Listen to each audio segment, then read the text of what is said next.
Okay. Um, Wearing a new hat today. Got my stars. Um, Aside from that, we're going to talk about today about relationships. Um, Again, relationships go everywhere, but we're going to talk. I'm going to talk to you about um, personal relationships with a spouse, boyfriend, girlfriend, um, and go from there. The thing I've been running into the last couple of days, my oldest son started dating. My daughter's been dating for a couple of months now, actually a little bit longer than that. They're both 19, 20. I had a few questions come up, and being as I am a relationship coach and I used to be an actual therapist that dealt with family counseling, marriage counseling, stuff like that, um, it was pretty easy to give them some answers. But I see couples struggle with this on a lot of levels. Um, and I don't know why. It doesn't make any sense to me. Maybe I was just raised different. I don't know. Going back to my previous video, I'm going to try and edit this with putting the link in there to the other video. Or you can just go to the playlist and see the other video dealing with relationships. A lot of the stuff has been the church in the past was your primary source for counseling and therapy, education on relationships, stuff like that. So what we're dealing with now is it's still over the years, and I'm in my 40s and I've been married 21 years, fixing to be 22 years come December. The thing I pointed out is, like with my son and his girlfriend, they don't really talk to each other.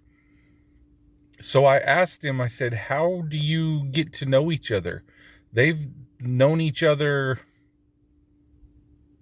I think he said 4 months, 5 months, and they just started dating. He doesn't even know her last name. It's weird to me. That's most people I know nowadays. They get these relationships. They don't even know each other's last name.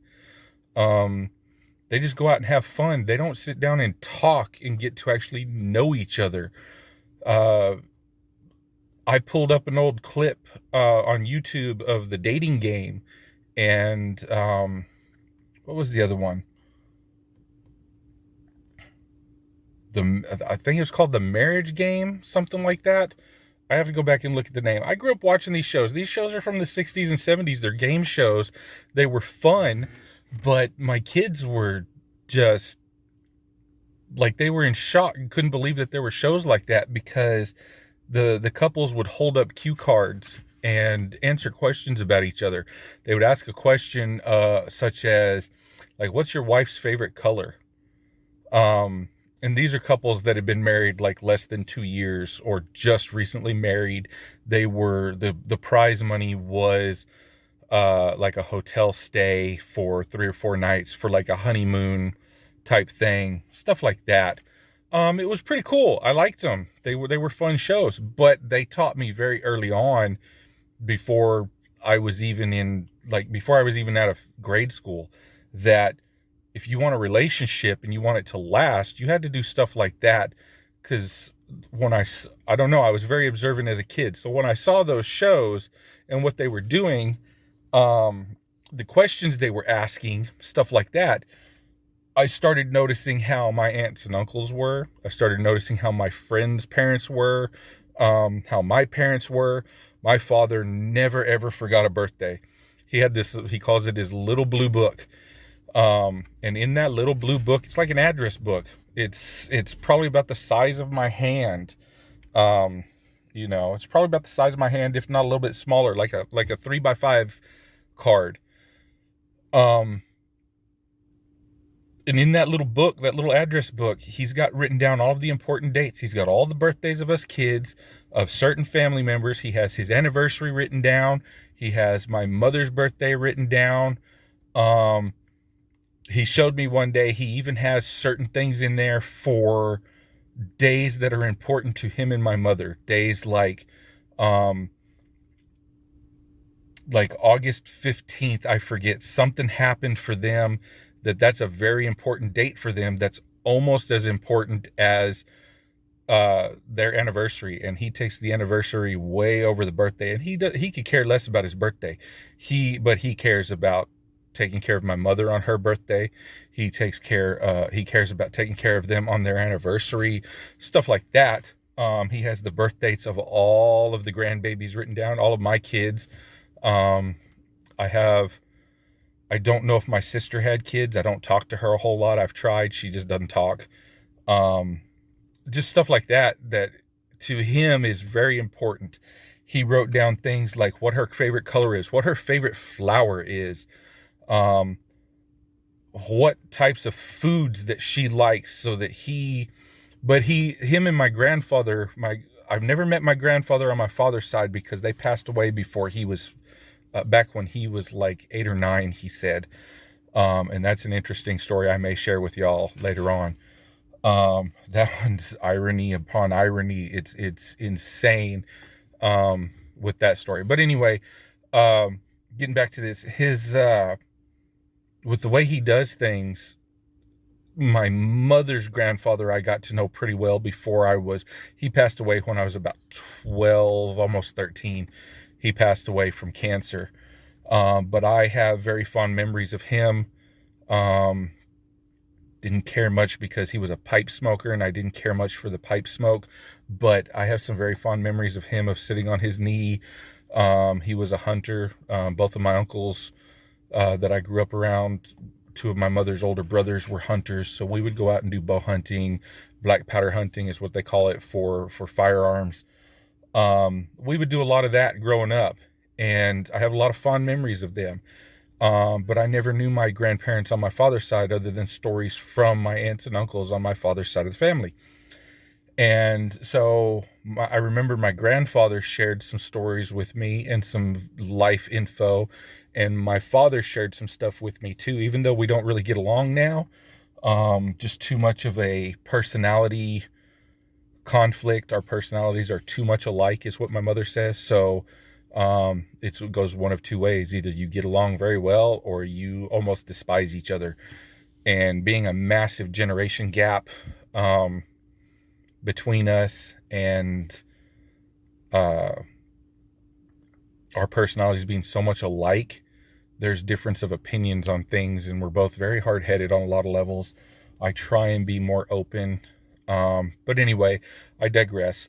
So they shared some stuff with me. One of the key things my grandfather shared with me was, when you drive, when you own a vehicle, just like with your house key, always keep, even though you may have them on your car keys, on your keychain, always keep a spare in your wallet. Keep a spare house key in your wallet. Keep a spare vehicle key, car key, truck key, whatever. Keep a spare in your wallet. I keep a spare in my wallet. Because your wallet has your money, it has your ID, everything. And that should be an extension of you. I don't mean to offend anybody, and some people are going to find this offensive. I can't do anything about that.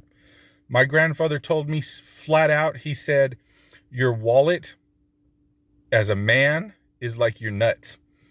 Your nutsack, your testicles are attached to you. That wallet better be attached to you, because that's your social security card, that's your driver's license, that's your credit cards. And back then, we didn't have the debit cards like we do now, technology-wise. Believe it or not, some of you younger generation may not understand this. We used to have what's called actual checkbooks. We would have to go write out an actual check, and wait for it to process. We had to keep a little balance book in there so that we could keep track of our stuff, because we didn't have phones and computers on that level where we could just pull it up at the drop of a hat, or, just quickly swipe, boom, there it is on your phone. We didn't have all that growing up. My first bank account I was 2 years old. My grandfather opened a bank account for me, a savings account, and I had money in there. Stuff like that helped me out a lot on a lot of levels. But I had that balance book. I thought it was the coolest shit in the world to do that because I was making money. And so when I would get my allowance, part of my allowance would go in that bank account, stuff like that. So yeah, when that was my life, that was trying to teach my children that you keep track of that at all times. Even when you go home, you put it in a spot to where, like, I know people that come home. I went to a buddy's house the other day and it totally surprised me. He's almost my age. And when he walks in the door, right there by the door, he put his wallet in this little tray, and his keys, and it's all on that tray. All they got to do is just pop in the door right there and they can take his whole life just because of his wallet and his keys. They don't even have to go that far. Like when I go in my room, I don't leave stuff by the front door. When I go in my room, all my stuff is in a certain spot to where you have to like go over the bed, over me to get to that. It's no, you're not getting my wallet, none of that. Adam Sandler has a song, comedy special that he just did on Netflix. I think it came out last year. It might have been 2019, just before COVID shut down everything. And one of the songs he has is the old Robin Williams. It's based off the old Robin Williams joke of that he mixes it with Christianity, with Catholicism. He says, you have to look at your stuff, and then when you're crossing yourself, you're also using that as a way to make sure you have everything on you.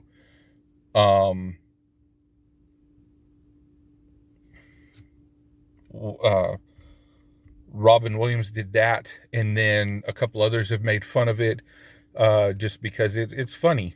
The biggest one was, what is his name? Michael Myers from the Austin Powers movies, and So I Married an Axe Murderer. He has the old spectacle, testicle, wallet, and watch. So you're doing the sign of the cross, but you're doing spectacles. So if you wear your spectacles, your glasses like I do, spectacles. If you're a guy, make sure your nuts are there. Your wallet, if you're right-handed, which majority of people are, your wallet usually goes in your right pocket.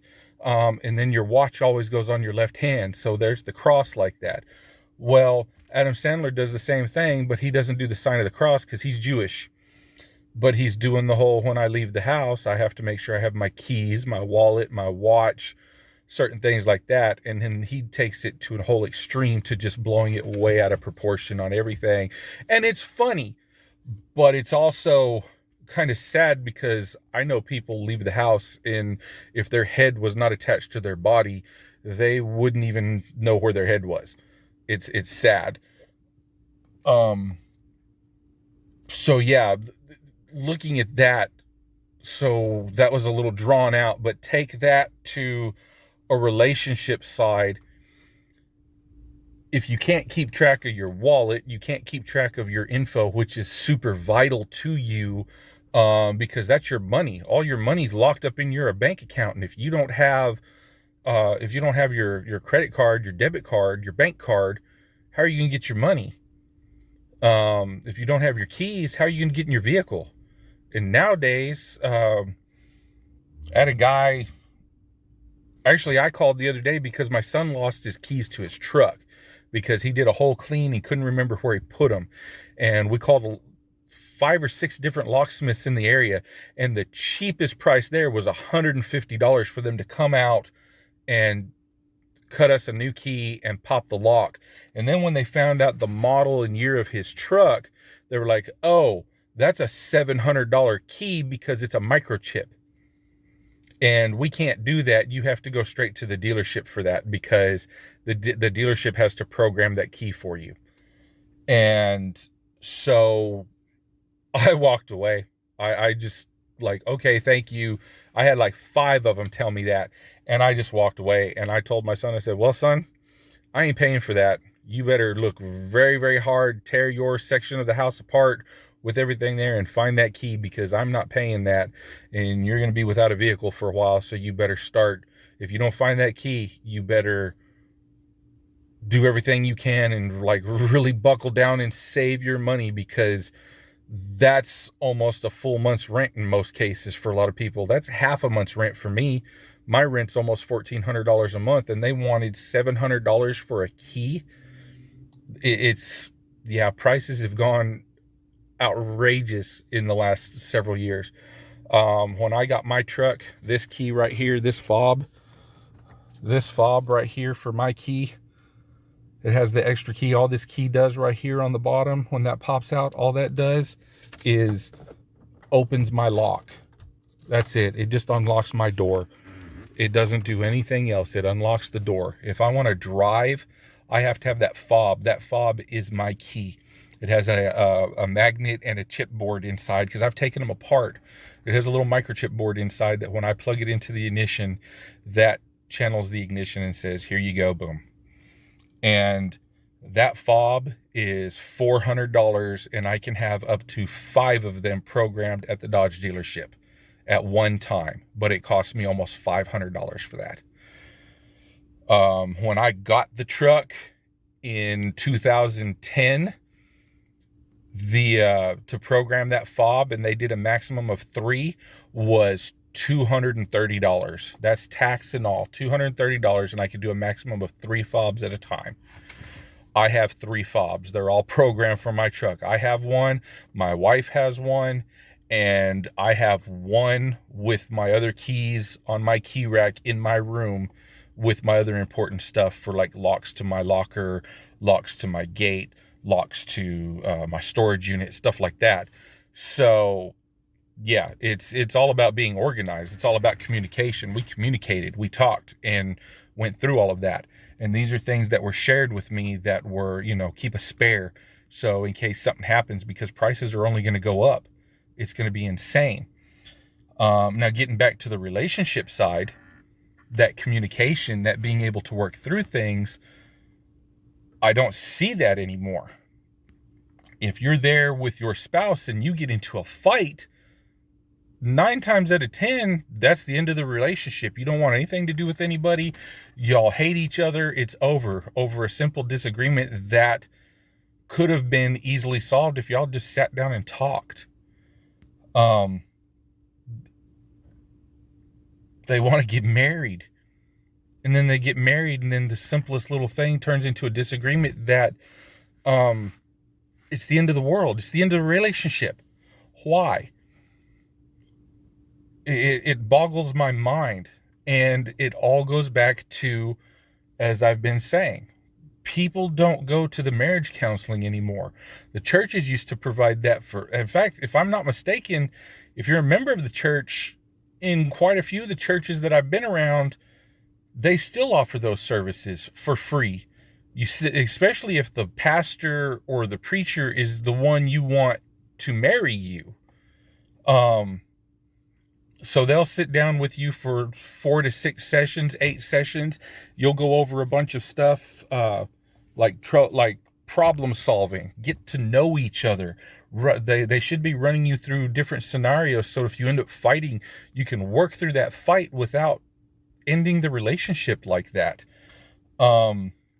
It's really wild to me that people can't do that anymore. They don't know how to do that because they don't have the skills. It's mind-boggling to me. I told him, I said, y'all need to just sit down and talk. Go on a date to like Brahms, or hell, I don't care. You're young enough. I told my son this. I said, man, you're 20 years old. Your girlfriend's 18.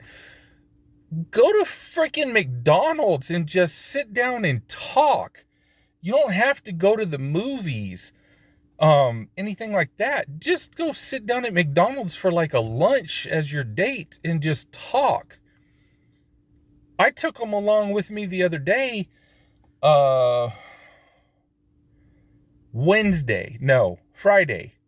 Friday, I took him along, well, because I had other things going on too. But I drug him along with me. He didn't want to go. I didn't care. I took him with me because I was trying to prove a point to him. And he sat there and listened. And I said, I want you to pay attention to this.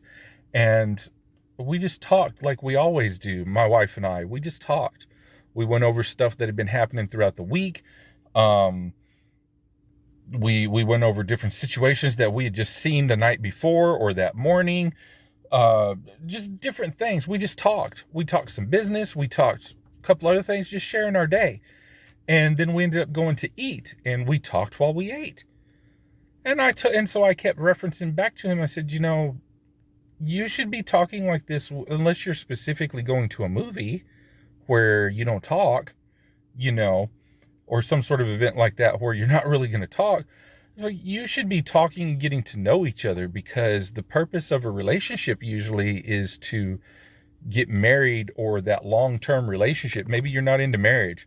Hey, I know I have an aunt and uncle that were together. He just passed away 2 years ago, I think it was 2018, 3 years ago. He passed away in 2018. He was 80 something years old. Okay, he lived a full life. Am I sad he's gone? Yeah, because he was one cool MFer. He was one of my favorite uncles, but he never got married. He's like Goldie Hawn and what's his name? Kurt Russell. Been together 40, 50 years, got kids together, never married. Just wasn't their thing. He was the same way, him and his wife, and I love both of them to death. You don't have to get married, but the key point is they communicated, they talked to each other, they got to know each other. There is no excuse if you're with someone more than a month to not know their full name, not know their favorite color, their favorite flower, hell, nowadays their favorite sports team if it's a guy, and in a lot of cases women now too have a favorite sports team. There's no excuse to not know any of that information if you're going to make it work. Favorite food. I always get stuck with that one with the counseling. I'm going to end with this one. This one was funny. A lot of arguments that I helped people work through were over the fact that even in same-sex couples, the man of the couple, the alpha, the one in charge who led the couple, the relationship, would sit there and say, I'm tired of fighting with them over food. I would ask, what do you want to eat? It's a special day or whatever. What do you want to eat? I'm going to take you and treat you. I don't know. I don't care. You pick. They get there and suddenly I don't know, I don't care, you pick is, I don't like this place. I don't like this food. Or I'm not really hungry, but cool, I'll go with you. And then they make jokes of it now on a lot of levels where the other person suddenly is eating your food. My wife does that to me all the time. I'm not hungry. I'm not that hungry. We'll just go and I'll just sit with you, and then we can go on to whatever we were going to do. And the next thing I know, she's eating half of my French fries or something like that. So yeah, I go through and I make sure, actually it almost started a fight last night because I told her, I said, where do you want to go eat? And she just wouldn't tell me anything. So finally I just sat there and I said, I'm not choosing. I'm not doing anything of the sort. It was kind of passive aggressive, but 21 years, I just got to the point, it's like, I'm taking you out. I don't care. Where do you want to go eat? She wouldn't answer me. So I just sat there and I said, okay, well, we'll go home. And she was like, no, I want to go eat. And I was like, okay, well, where do you want to go eat? Because what I want, I know for a fact you don't want. So I'm making the compromise here. Where do you want to go eat? And we sat for about 20 minutes before she finally told me what she wanted to eat. And so we went to go eat. And I wasn't rude about it. I wasn't nasty about it. We didn't really fight. I was just like, are we going to go eat or are we going home and make something? She's like, no, we're going to go eat. And I said, well, then tell me where you want to go eat. And she said, okay, give me a minute. And it took her about 10 minutes to decide what she wanted. And then we went to go eat. But most of these fights happen because people don't know each other on that level. Or the one spouse, I see this a lot really with men, women couples.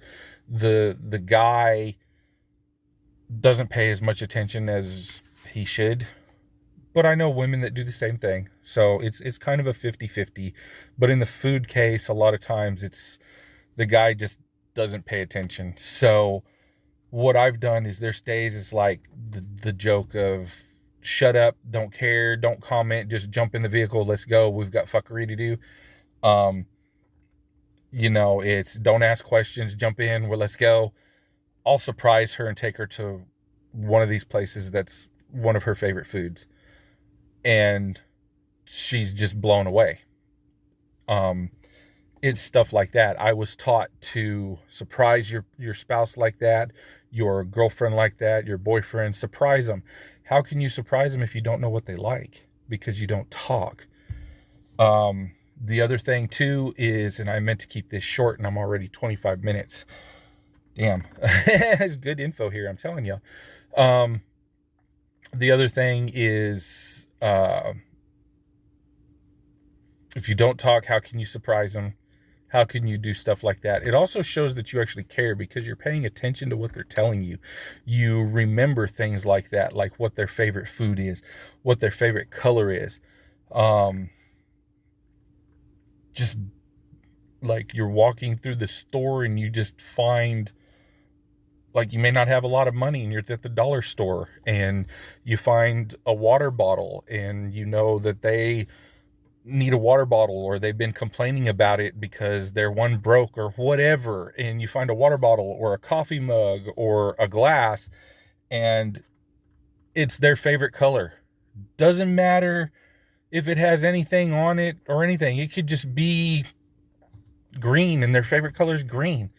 My daughter's favorite color is yellow, so on her birthday I know the only thing I have to get her is something yellow and she's happy. I pointed out a yellow hat the other day and she freaked out over a stupid $5 hat, but it's yellow. Nothing on it whatsoever. It's a blank hat, but it's yellow. And she was happy. Oh my God, she was sucking up to me for almost 2 weeks because I got her a $5 yellow hat. And that's my daughter. I see people do that all the time too. In relationships, you point out simple things and they get crazy stupid like that. And that's a good thing, because to them, you're paying attention. To them, you care enough about them that you paid attention to their favorite colors, to items they like. So again, back to my reference, you could be walking through the dollar store, you know your girlfriend, boyfriend, spouse is feeling kind of down, or maybe you're just in the mood and you want to surprise them, and boom, you come across a $1 mug that's their favorite color. Nothing on it, it's just their favorite color. You take it and say, oh, I remembered that you were complaining about your mug, or you had mentioned that your mug was broken or whatever, or your water bottle was broken or whatever, and so I was thinking of you. Here. Does it matter it costed $1? No. Doesn't matter at all. Could care less it cost $1. What matters is, 1, you were thinking about them, 2, it's their favorite color, and 3, it's something they were needing at the moment, which showed all of that you care, you paid attention, and you paid attention enough and cared enough to know that it was something that they were actually needing, whether they really cared about it or not. Something they needed, even if it was an afterthought, it was in their color, everything, and now they're blown away and you've made their day, and that's what matters. And people don't know how to do that. Instead, stuff like that turns into fights that end relationships, and it shouldn't be getting to that. People need to learn to pay attention, learn how to communicate, and go from there.